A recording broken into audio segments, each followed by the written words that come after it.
कहानी किस्से तो हर कोई सुनता है, लेकिन आज कुछ आग लगा देने वाले, इतिहास बना देने वाले ऐसे किस्से सुनाऊंगा जिन्हें सुनने के बाद दिल चाहकर भी बड़े सपने देखने से नहीं रुकेगा और तुम चाहकर भी अपने सपनों के लिए मेहनत करते करते नहीं थकोगे।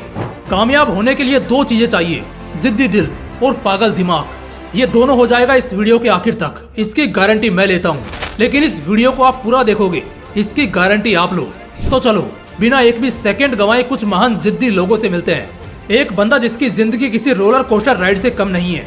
एक पल में लगता है कि बहुत ऊंचाई की तरफ खिंच रहे हैं, तो वहीं दूसरे ही पल लगता है कि अब सब खत्म हो जाएगा। लड़का बचपन से ही बहुत रूड, जिद्दी और अजीब किस्म का था। सवाल तो इतने पूछता कि मास्टर इससे परेशान होकर इसे क्लास से बाहर निकाल देते। हाई स्कूल करने के बाद जब ये अपने कॉलेज टाइम में था, उस समय से ही बंदा आजाद होने लगा। वो सोचने लगा कि इस भेड़ चाल की पढ़ाई में और ये हर 6 महीने में डिप्रेशन के नाम पर होने वाले सेमेस्टर एग्जाम से कुछ भी नहीं मिल रहा है। वो देखता है कि उसके साथ के जितने भी थे सब दिन रात बस असाइनमेंट और प्रोजेक्ट के पीछे पड़े हुए हैं। उस बंदे ने कॉलेज ड्रॉप आउट किया और वो करने लगा जिसमें उसे मजा आता था। उस समय वो लड़का सिर्फ 18-19 साल का था। उसके सामने उसकी एक खूबसूरत जिंदगी पड़ी थी जिसे वो बहुत रोशन कर सकता था, लेकिन नहीं, उसने अंधेरा चुना। ऐसा उस वक्त दूसरे लोगों को लगता था। उसको शुरू से खुद पर बहुत विश्वास था, लेकिन इस पॉइंट पर डर लगने लगा। लेकिन अब जब आजाद हो ही गया है तो तबाही तो लाएगा ही। 20 साल की उम्र में एक गैराज से उसने एप्पल जैसी इतनी बड़ी कंपनी को जीरो से स्टार्ट किया। अपने बवाल इनोवेशंस और टीम एथिक के योगदान से अगले 10 साल में कंपनी 2 लोगों से अब $2 बिलियन तक पहुंच गई। लेकिन तभी उसे निकाल दिया गया। हाँ, उसे खुद उसकी बनाई हुई कंपनी से निकाल दिया गया। उसने अपने से भी ज्यादा टैलेंटेड आदमी को कंपनी संभालने के लिए हायर कर लिया था और एक समय बाद दोनों की ही नहीं बनी। दोनों के आइडियाज बिल्कुल नहीं मिलते थे। इस वजह से दोनों के बीच झगड़ा हुआ, जिसमें बोर्ड ऑफ मेंबर्स ने उस दूसरे बंदे का ही साथ दिया और इस बंदे को उसी की कंपनी से फायर कर दिया गया। बंदा अपने ही बनाए हुए साम्राज्य से बाहर कर दिया गया, लेकिन टूटा नहीं। एक नई कंपनी बनाई जिसे एक बार फिर उसने अपने तगड़े इनोवेशंस के दम पर इतना तेजी से ऊंचाई पर पहुंचाया कि एप्पल की हवा अब टाइट होने लगी। ये बंदा इतना जिद्दी था कि किसी भी प्रोडक्ट पर तब तक काम करवाता जब तक वो प्रोडक्ट दुनिया का सबसे परफेक्ट प्रोडक्ट ना बन जाए। और यही कारण था कि अब उसकी नेक्स्ट कंपनी भी बुलंदियों पर चलने लगी। फिर एप्पल ने नेक्स्ट कंपनी को खरीदने का ऑफर किया। इसके साथ ही अब स्टीव को दोबारा एप्पल के सीईओ के रूप में ऑफर मिला, जिससे अब वो अपनी कंपनी के साथ दोबारा जुड़ सकते थे। बंदे ने हाँ किया और दोबारा एप्पल को उसकी बुलंदियों पर पहुंचाया और बन गया सदी का सबसे जिद्दी एंटरप्रेन्योर, जो अपनी जिद से किसी को भी हिला सकता था। ऐसी जिद चाहिए जो जिगरा दे कॉलेज ड्रॉप आउट करने के बाद भी उस डर से लड़ने का। ऐसी जिद चाहिए जो हिम्मत दे बड़े सपने देखने की। ऐसी जिद चाहिए जो बेइज्जती का बदला लेने की ताकत दे। जिद बहुत बड़ी चीज होती है। एक बार किसी आम आदमी ने किसी भी बड़े सपने को हासिल करने की जिद कर ली तो फिर वो आम नहीं रहेगा, सितारा बनकर चमकेगा। इसी जिद और पागल लोगों की इतिहास रचने वाली कहानी में मैं आपको एक और शख्स से मिलाता हूँ और आप इसे जरूर जानते होंगे, लेकिन जानना इम्पोर्टेंट नहीं है, इम्पोर्टेंट है खून खोलना। जब हम ऐसे महान लोगों की पागलपन वाली कहानी सुनते हैं, फेलियर फेलियर और सिर्फ फेलियर, लगातार फेलियर मिलते रहने के बाद सक्सेस हासिल करना तो फिर भी एक इंस्पायरिंग जर्नी होती है।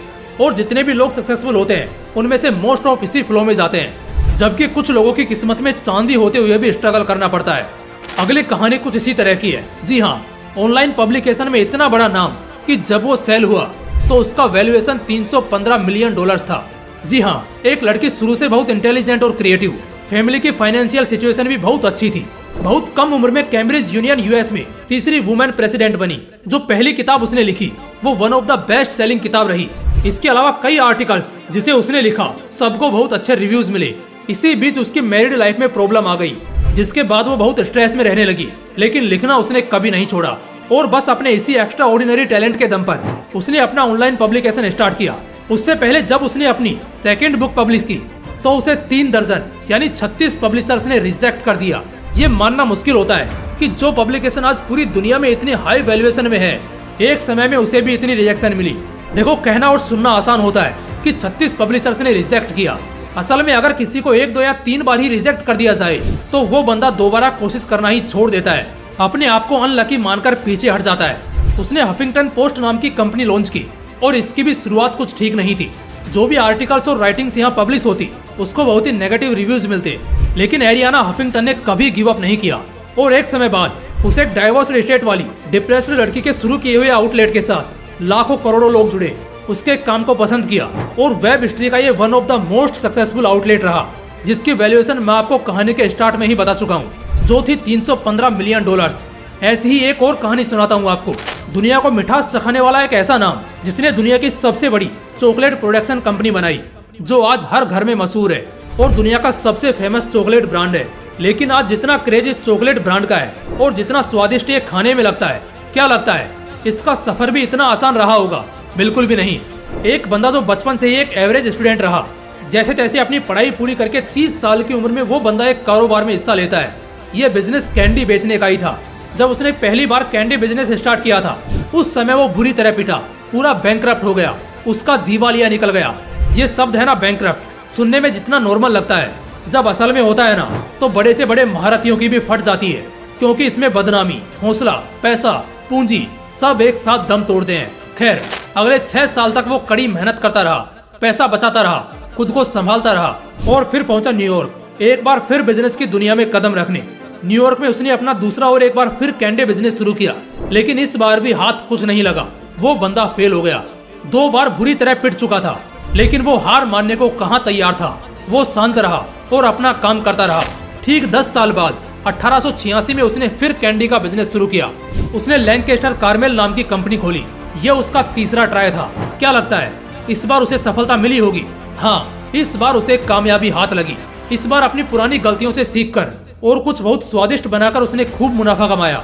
लेकिन अभी तो उसने जरा सी उड़ान भरी थी, पूरा आसमान अपने नाम करना तो अभी बाकी था।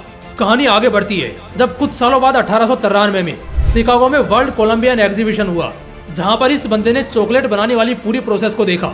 अब तक ये बंदा सिर्फ कैंडी पर अपना बिजनेस बना रहा था, लेकिन चॉकलेट की कोई इतनी बड़ी कंपनी को आसमान छूते उसने उस वक्त नहीं देखा था। इसके दिमाग में अब एक चॉकलेट बनाने वाली कंपनी खोलने का ख्याल आया। कुछ सालों बाद साल 1900 में ये बंदा अपनी उसी candy production company Lancaster Carmel को $10 लाख में बेच देता है और इन सारे पैसों से वो अपने बर्थ प्लेस के जगह करीब 1200 एकड़ का एक फार्म खरीदता है और चॉकलेट बनाने वाली कंपनी हेर्शेज को शुरू करता है। आज 100 साल बाद हेर्शेज एक बहुत बड़ा ब्रांड बन चुका है, जो चॉकलेट के लिए पूरी दुनिया में राज करता है। और दोस्तों, उस जमाने में उस बंदे द्वारा शुरू की गई $1 मिलियन की कंपनी की वैल्यूएशन पता है आज कितनी है? सुनकर रोंगटे खड़े हो जाएंगे। $48 बिलियन।